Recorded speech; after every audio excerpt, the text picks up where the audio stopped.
11 अप्रैल 2011 को अनुरिमा लखनऊ से दिल्ली आ रही थी और ट्रेन में कुछ बदमाशों ने उनसे उनकी सोने की चेन छीनने की कोशिश की। अनुरिमा वॉलीबॉल चैंपियन थी। उन्होंने एक स्पोर्ट्स वुमेन स्पिरिट दिखाई और सोने की चेन देने से इनकार कर दिया।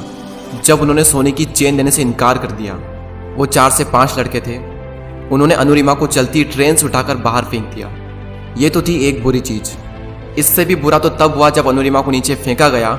उसी वक्त दूसरे ट्रैक से भी एक ट्रेन आ रही थी। अनुरिमा उस ट्रेन से टकराई और जाकर नीचे गिरी। जब दोनों ट्रेन निकल गई, जब उन्हें होश आया, तब उन्होंने देखा कि उनका एक पैर कट चुका था। आधा पैर जींस में था और घुटनों के यहाँ से आधा पैर जींस में लटका हुआ था और वहीं से हड्डियाँ टूट टूट कर बाहर आ रही थी। और सिर्फ यही नहीं, बल्कि ट्रेन के ट्रैक पर आपने छोटे छोटे चूहे देखे होंगे।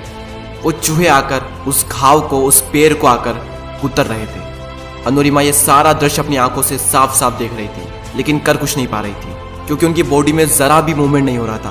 पूरी रात उन्होंने मदद मांगी, लेकिन कोई नहीं आया उन्हें बचाने के लिए। जब सुबह हुई और कुछ लोगों ने उन्हें देखा तो उन्हें हॉस्पिटल पहुंचाया। हॉस्पिटल के बेड पर सब लोगों ने, यहाँ तक कि एम्स के डॉक्टरों ने तक ये कह दिया था कि एक प्रोस्थेटिक लेग से चलना सीखने में लोगों को 3 से 4 साल लग जाते हैं। कुछ दिनों तक उनका हॉस्पिटल में इलाज चला और जब उनकी हॉस्पिटल से छुट्टी हुई, जब वो घर गई, तो घर जाने के बाद जब ऐसी सिचुएशन में लोग ये सोचते हैं कि आगे की जिंदगी का गुजारा कैसे होगा, अनुरिमा के माइंड में सिर्फ 2 चीज़ें थी। एक तो ये कि मुझे इन सबको गलत साबित करना है और दूसरी ये कि अपनी सबसे बड़ी कमजोरी को अपनी सबसे बड़ी ताकत बनाकर दुनिया की सबसे ऊंची चोटी माउंट एवरेस्ट को फतह करना है। मैडम बछेंद्री पाल, जिन्होंने 1984 में एवरेस्ट सबमिट किया था, जब अनुरिमा ने उनको ये बताया कि मुझे एवरेस्ट सबमिट करना है, तो मैडम बछेंद्री पाल के आंखों से आंसू आ गए। उन्होंने कहा कि अनुरिमा, तू इस हालत में भी ये सोचने की हिम्मत रखती है। तूने अपने अंदर तो एवरेस्ट को फतह कर लिया है, बस अब तो दुनिया को बाहरी रूप से दिखाना बाकी रह गया है। और जब शुरुआत हुई तो आप मानेंगे नहीं, जहां लोगों को 2 मिनट लगते थे रोड हेड से बेस कैंप जाने के लिए, वहीं अनुरिमा को 3 घंटे लगते थे। और आपको यकीन नहीं होगा ये जानकर कि ठीक 8 महीने बाद बेस कैंप से सभी साथ में निकलते और टॉप पर अनुरिमा सबसे पहले पहुंचती। बाकी सबके पेट सही सलामत थे, लेकिन अनुरिमा के नहीं थे। फिर भी अनुरिमा सबसे पहले पहुंचती थी। 11 अप्रैल 2011 को उन्हें चलती ट्रेन से बाहर फेंका गया था। एम्स के डॉक्टरों का कहना था कि एक प्रोस्थेटिक लेग से चलना सीखने में लोगों को 3 से 4 साल लग जाते हैं। 21 मई 2013 को वो दुनिया की सबसे ऊंची चोटी पर थी। कैसे? लोगों को लगता था कि अनुरिमा ने अपने इस गोल को अपने पैरों से क्लाइम किया, लेकिन अनुरिमा का यह कहना है कि उन्होंने अपने इस गोल को अपने पैरों से क्लाइम किया ही नहीं। उन्होंने अपने इस गोल को, अपने इस मिशन को अपने पूरे दिल और दिमाग से क्लाइम किया। और जब अनुरिमा रात को क्लाइम कर रही थी, क्योंकि रात को वेदर बहुत ही नॉर्मल होता है, इसलिए रात को क्लाइंबिंग करना थोड़ा आसान होता है, तो जब वो रात को क्लाइम कर रही थी तब उनकी आंखें फटी की फटी रह गई।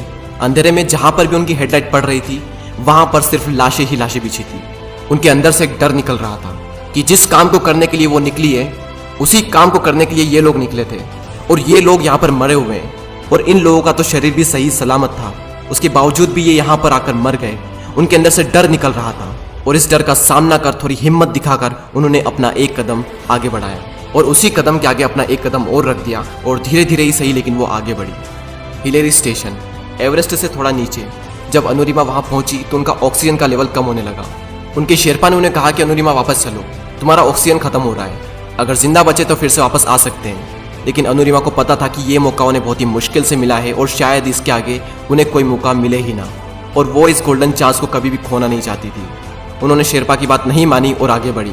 उनका मानना था कि यहाँ तक आई हूँ यहाँ रुकने के लिए या फिर वापस जाने के लिए नहीं, यहाँ तक आई हूँ और भी आगे जाने के लिए। और ठीक 1.5 घंटे बाद वो दुनिया की सबसे ऊंची चोटी पर थी और इतिहास रच दिया उस लड़की ने, जिसे एम्स के डॉक्टरों ने कहा था कि 3 से 4 साल लगते हैं एक प्रोस्थेटिक लेग से चलना सीखने में। और चलना फिरना छोड़ो, 2 साल में उसने एवरेस्ट को फतह भी किया और बता दिया पूरी दुनिया को कि इंसान विकलांग दिमाग से होता है, शरीर से नहीं। और अगर एक बार आपने किसी काम को करने की ठान ली और उस काम को करने के लिए आप अपनी जान लगाने को तैयार हो, तो दुनिया की कोई भी ताकत आपको हरा नहीं सकती। आज मेरी लाइफ का सबसे बड़ा सपना पूरा हुआ और मैं टॉप ऑफ द वर्ल्ड पे हूँ और बहुत खुश हूँ, बहुत खुश हूँ। और सबको ये मोटिवेशन देना चाहती हूँ कि हर आदमी अगर अपने लक्ष्य को बनाए तो वो कभी नहीं हार माने और वो अपने टॉप को, अपने लक्ष्य को जरूर पाएगा। को तोड़कर पंख खोल कर भर ले एक उड़ान, जिंदा उम्मीदों का लेकर जैसे ला तू बढ़ता